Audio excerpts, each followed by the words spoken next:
Los espacios liminales son una presencia esencial del cine de terror. ¿Qué puede dar más miedo que lo desconocido? Un lugar deshabitado vive en constante tensión de que cada esquina podría venir y ser tu peor pesadilla. Se puede construir legítimo suspenso a través del silencio, del espacio negativo, de aquello que no es en contraposición a lo que sí es. Y el Internet ha parido una serie de hitos culturales que ahora vemos reflejado en distintos medios, incluyendo el séptimo arte. Los backrooms son una especie de creepypasta que comenzaron a circular por 2019 en una serie de fotos de espacios liminales, principalmente oficinas, muchas de ellas editadas para incluir elementos sobrenaturales. Estas imágenes explotaron en popularidad, lo que inspiró una serie de videos cortos influenciados por estos conceptos dirigidos por Kane Parsons, en esos momentos un mero adolescente de 17 años. Estos cortos serían tan populares en internet que eventualmente el joven director sería reclutado por A24 para expandir sus cortos a un largometraje, filme que llegaría a los cines del mundo esta semana y lo caracterizaría como uno de los directores más jóvenes en hacer una película para un estudio. Y en este filme, Renate Reinsve y Chiwetel Ejiofor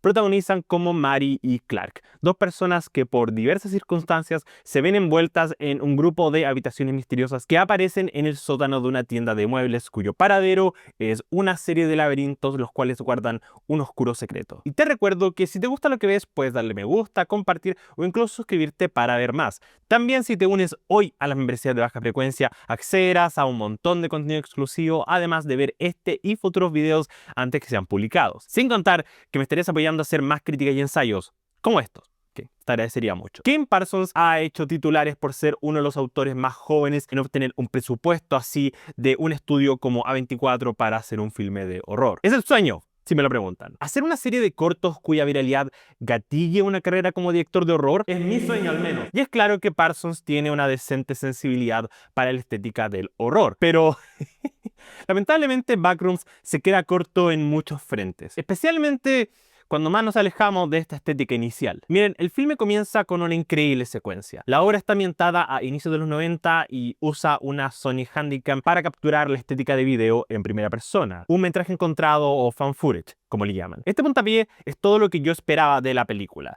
y es el momento que más bebe directamente de los cortos de internet de Parsons. Es donde yo siento que su corazón está. Y ocurre que la película alterna entre este estilo de dirección con secuencias profesionales que incluyen grandes angulares, primeros planos y un bello uso de espacio negativo, lo que contrasta con el ya comentado uso de video y cámara en mano. Hay una clara visión en la estética del filme y al menos en cuanto a vibras, hay un sabor tangible en movimiento, o mejor dicho, no movimiento de la cámara. Asimismo, la dirección de arte crea este espacio. Uno realmente adquiere una lectura espacial del lugar. Uno entiende un poco de cómo todo se ubica y hace de un legítimo sentido. Hay sólida atención a detalle en crear algo que sea real para este universo, aun cuando sea un laberinto sin fin entre un mar de pasillos. Los espacios liminales generan real tensión estéticamente, especialmente cuando estamos con la cámara de video. La poca resolución de los detalles hace que uno deba terminar de completar los bordes en su cabeza. Es tenso y cuando se mueven en silencio uno espera que cualquier cosa salte de una esquina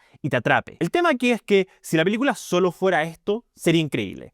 Pero no es solo eso. El filme siente esta absurda necesidad de ser más y menos de lo que es. Bebe mucho de obras recientes como Hereditary y La Bruja, en que hay un potente uso de metáforas y simbolismos. Es claro que Parsons es al menos consciente de la estética de El Resplandor, porque eso despliega alta influencia en la descripción de estos espacios. Pero da la sensación que la obra no confía en sí misma, porque todo debe ser explicitado y dicho en voz alta. Entonces nos encontramos con mucho lenguaje visual que se contradice con cada escena subsecuente. El mejor ejemplo aquí es la primera vez que Clark entra a los backrooms. Toda la secuencia es aterradora, lo que es bueno, pero hace que uno se pregunte como espectador por qué él sigue explorando. Si todo esto es tan tenso, ¿por qué él quiere seguir recorriendo este lugar? Lo único que yo puedo pensar es que, claro, el personaje no lo ve como aterrador de la misma forma que uno como espectador lo ve. Pero luego este protagonista sí toma decisiones que hacen mínimo sentido para cualquier ser humano con una sensación de supervivencia. Por ejemplo, en un momento él entra en un espacio claustrofóbico por curiosidad, supongo. Lo que no sé, me hace sentir como que estoy viendo una película de terror, un filme que es demasiado consciente de que va a mostrarte algo que es tenso, lo que lamentablemente termina para mí desinflando el suspenso. Pero luego el protagonista sí ve algo que es terrorífico en este lugar y él termina intentando escapar, lo que hace que cuando él decida volver a entrar y peor aún traer más gente, uno se pregunte, ¿desea toda esta gente morir aquí?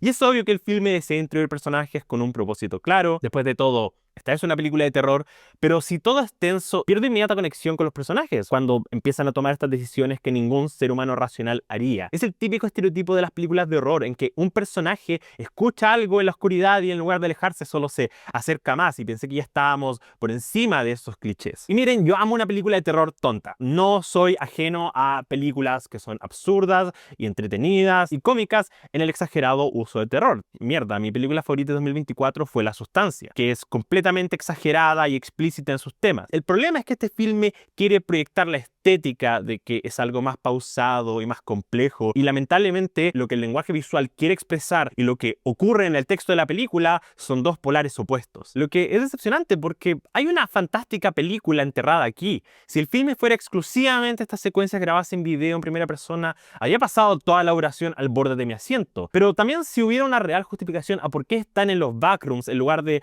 solo teníamos ganas de explorar, podría sentir una conexión real con estos personajes. Pero es como si Parsons fuera quizás demasiado consciente de su rol como director y del hecho que está dirigiendo un largometraje con un presupuesto que acomoda todas estas potencialmente grandes ideas en el esqueleto de un filme arqueotípico y aburrido. Y miren, de nuevo, no amo cuestionar las decisiones de los personajes, pero esto funcionaría mucho mejor si me importara cualquier cosa que estoy viendo. Al final, la experiencia es frustrante porque no empatizo con nadie acá, entonces sus horribles decisiones solo me hacen odiarlos un poco más que antes. Y esto va de la mano con que el filme expresa una serie de ideas que solo son comunicadas en voz alta. Principalmente Clark, quien nos dice toda su vida en una insípida escena inicial con su psiquiatra. Uno queda con la sensación que él es el protagonista, pero luego cuando el foco cambia hacia Mary, interpretada por Renate Reinsve, uno piensa, ¿no debería ser ella la real líder? Porque hacia el final el filme se enfoca tanto en explicar lo que ocurre y peor aún, mostrar demasiado que la atención se desvanece hacia el suelo. Cualquier aparente complejidad se pierde cuando la película quiere evitar la ambigüedad. Y me recordó mucho a Longlegs, es decir, lo que quieran con esa información porque sé que mucha gente allá afuera adoró ese filme,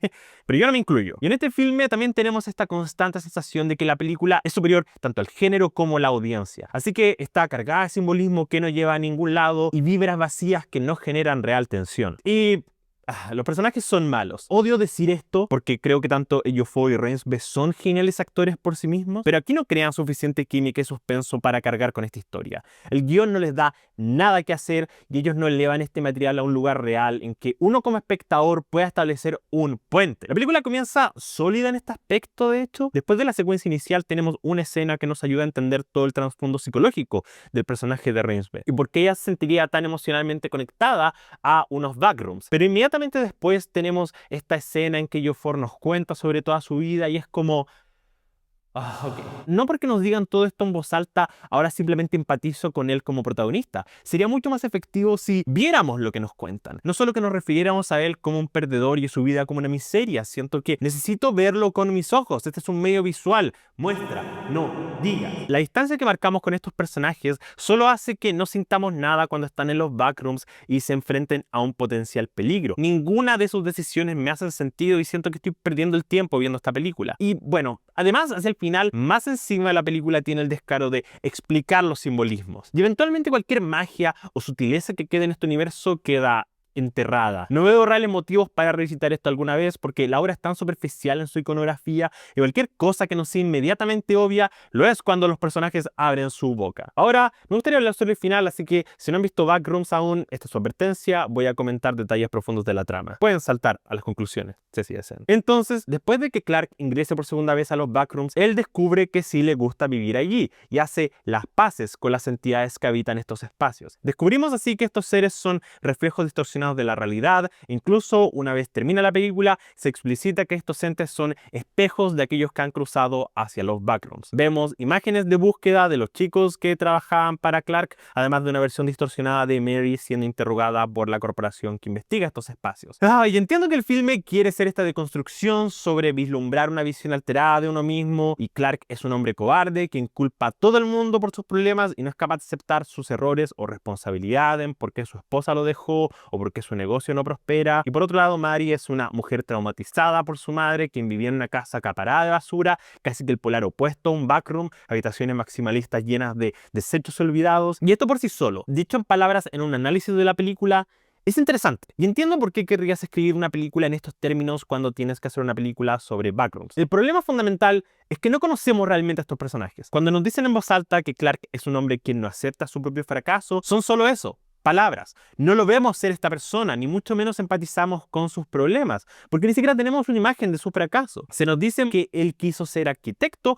pero nunca lo vemos aspirar a cualquier cosa así, o si quiere expresar frustración si no es en estas escenas que existen exclusivamente para arrojar información. Dicho de otra forma, estos personajes son absolutamente vacíos y todo el desarrollo que obtienen ocurre en palabras, por lo que al final no me importa si mueren, y mucho menos si llegan a una conclusión interna sobre sus propias reflexiones. Cuando se sientan a conversar de lo que sienten en esta escena, no siento nada. Estoy completamente perdido en esta película. Y esto es frustrante porque en una película de terror te tiene que importar si estos personajes llegan hacia el final. Cuando él ingresa por primera vez a los backrooms, nota que algo lo persigue, sale corriendo y luego decide entrar de nuevo, además con dos adolescentes. Lo que yo pienso es, esta es una mala persona. Pero a diferencia de, no sé, un caso como Obsesión recientemente, que es una gran comparación, siendo un filme mucho más exitoso en sus temas y propuesta estética, en esa película yo puedo empatizar con alguien tomando malas decisiones porque puedo crear algunos puentes con su personalidad. Hay una construcción progresiva que hace que él no sea inmediatamente desagradable, pero eventualmente cuando ya no tiene redención, esté completamente arriba de su desarrollo. Acá no tengo de dónde agarrarme, yo no conozco a Clark, así que la única imagen que me llevo de él es que es una mala persona, sin personalidad, sin desarrollo, sin motivación, solo un frasco hueco. Y luego además sumamos que Clark secuestra de alguna forma a Mary y la fuerza a escuchar todo su monólogo interno. Odio esta escena. Primero que todo porque explicita qué son los backrooms y lo vuelve menos misterioso y tenso. Pero luego además tenemos primeros planos de todos los entes que habitan allí, incluyendo esta versión distorsionada de Clark como pirata. Y lo siento, pero la película en este punto me pierde completamente. Lo aterrador de los backrooms es lo desconocido. Es que nunca sabemos qué hay en cada esquina ni qué nos está siguiendo. Entonces, si le haces un primer plano al monstruo, sé cómo luce y eventualmente dónde está. Cuando Mary escapa del monstruo, no siento tensión porque ya sé que la está persiguiendo y como la viene siguiendo, sé que está detrás de ella. No hay ninguna sensación de miedo a lo desconocido. Ahora que sé que los entes son figuras conocidas, ya no temo que vayan a aparecer en cualquier esquina. Es solo un juego de supervivencia, de esperar que la película termine. Y el crimen en el corazón de esta historia es que funcionaría más si fuera más ambigua o menos ambigua. Si fuera más ambigua, tendría espacio para interpretaciones y simbolismos, pero porque explicita todo en palabras y pone los monstruos en primer plano, es como si al final de Hereditary o el Babadook los protagonistas se agarraran a combos con los simbolismos. No es efectivo, pero además también funcionaría mejor si fuera menos ambigua. Si fuera más explícita podría ser algo como la franquicia de Aliens o las películas del Conjuro, en que el miedo ya no es lo desconocido, sino que es una batalla literal contra un ser sobrenatural. El problema es que tal como está, habita en este espacio liminal en que el filme desea ser sutil y simbólico, tener estos temas densos sobre depresión y autorreflexión, pero además como no confía lo suficiente en sí mismo, tenemos este desenlace en que la protagonista literalmente vence al monstruo pegándole con una roca. Una roca que además establecemos desde el inicio que pertenece a la casa de su infancia. Es el simbolismo más obvio que un ser humano podría escribir en una película. Y no me hagan hablar de la corporación que se supone que está investigando los backrooms. Lo único bueno de esta subtrama es que al menos tenemos a Mark Duplass en una película y echo de menos ver a Mark Duplass en películas.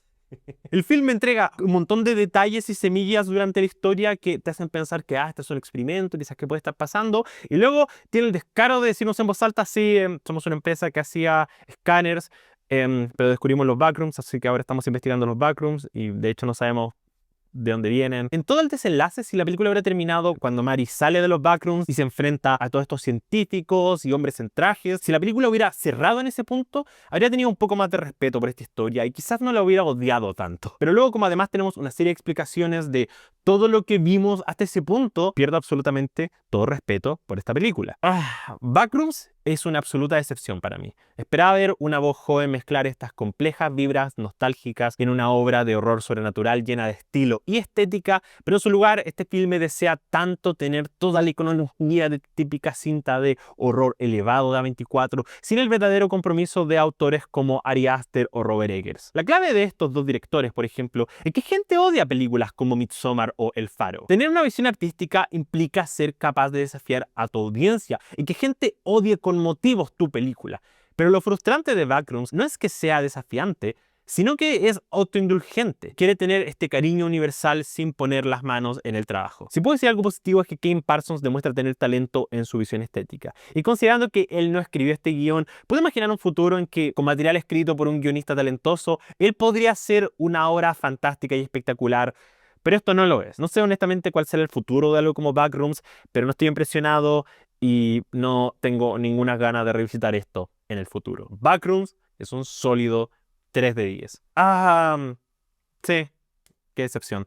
Díganme, ¿qué les pareció esta película? ¿Cuál es su inclusión favorita del concepto de espacios liminales? Yo diría que mis dos películas favoritas que usan ese artilugio son El Resplandor y Está detrás de ti. Dos piezas esenciales de horror. Pueden hacerme saber en los comentarios. Les recuerdo que si se unen hoy a la membresía de Baja Frecuencia podrán acceder a contenido exclusivo, además de haber visto este video y muchos otros en el futuro antes de su estreno oficial. Soy @alcoalto en Letterboxd e Instagram. Pueden visitarnos en bajafrecuencia.com, donde hay listas, entrevistas y versiones escritas de estas reseñas. Si les gustó este video, no olviden dejar su me gusta, compartir, seguir en redes sociales y por supuesto suscribirse a Baja Frecuencia. Espero que tengan una buena noche y una ver fu de semana. ¡Chao!